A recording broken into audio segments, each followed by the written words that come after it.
This review has been brought to you in part by Hexagon and Main Irish Airsoft.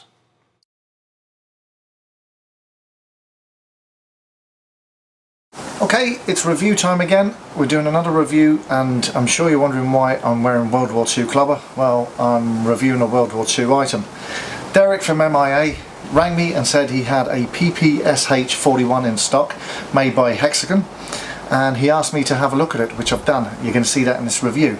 So we'll get on with the review, and we'll see what you think at the end. Here we have the PPSH 41, or PPSH as the Russians used to call them. When I got down to MIA, Chris had taken one apart for me to have a look at the internals. They use a Hexagon G36C barrel and a G36C hop-up system in this. And the hop-up system is very, very easily accessed. Basically, you pull down and you can twist either left or right. As you can see, all steel, and it's made in the blue steel fashion, which would be true to the PPSH of the World War II era. Comes with a 650 round drum mag,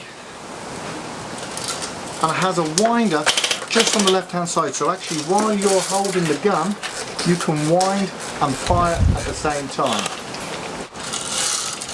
Now, the gun is made of metal and real wood, no faux wood kits here.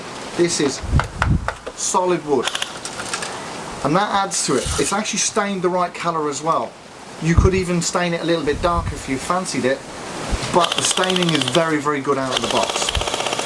Comes with a 650 round drum mag, and something that's really, really cool about this, if you push the back plate there, it gives you easy access to the gearbox and the hop-up system. You can also then take out your precision barrel, or your barrel that it ships with, and put in a precision barrel. So it's very, very adjustable.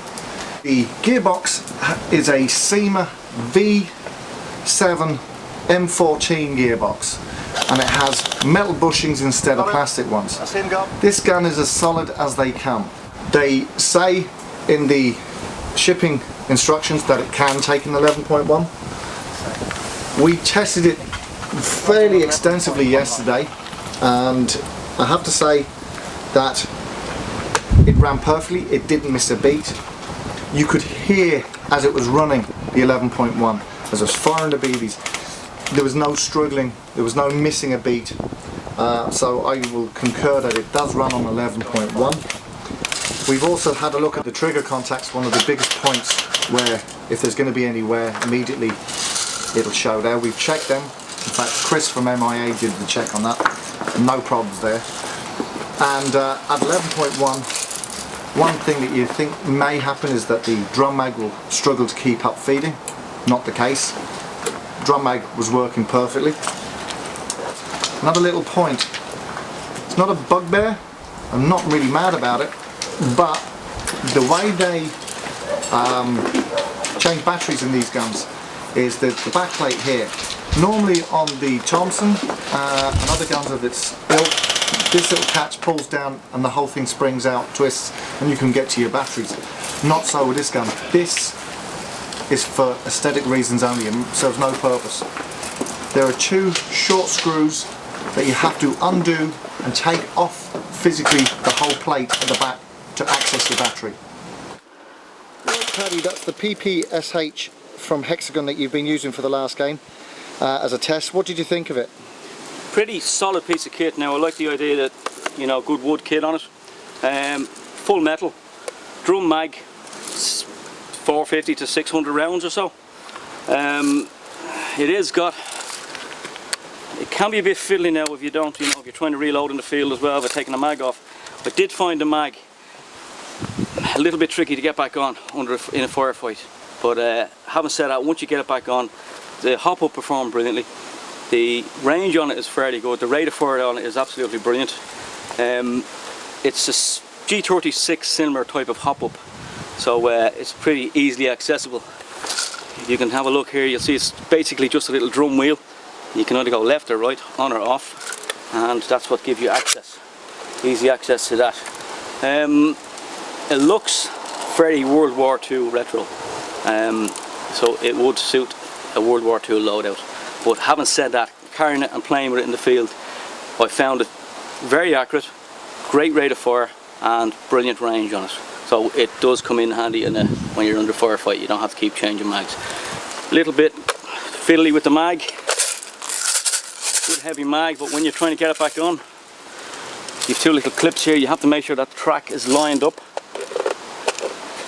and then she's fairly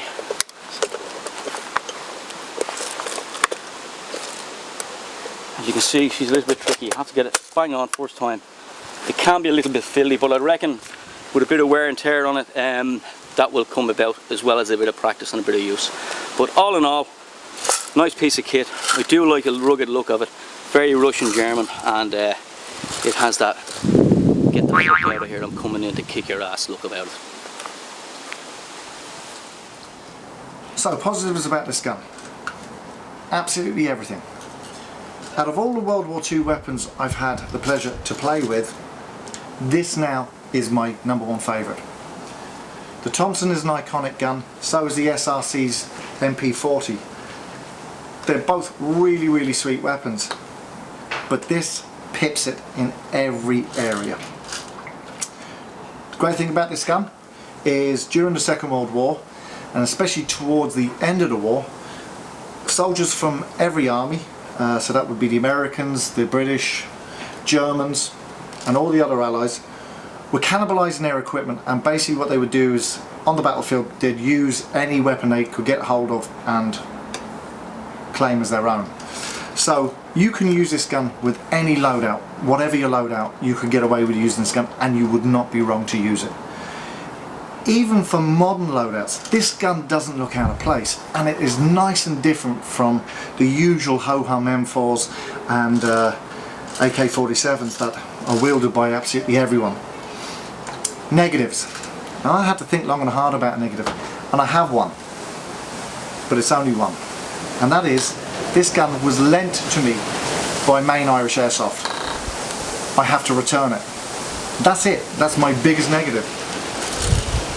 But I can tell you this much, as soon as I have the money in my pocket, I will be taking a trip in to see Derek, and I will be purchasing one of these, because it is now, as I said, my favourite World War II vintage gun.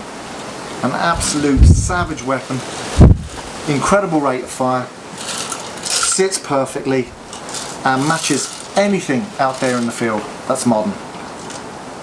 So there you have it, 100%. 10 out of 10. Would I recommend it? Abso-friggin-lutely. Thanks again to MIA.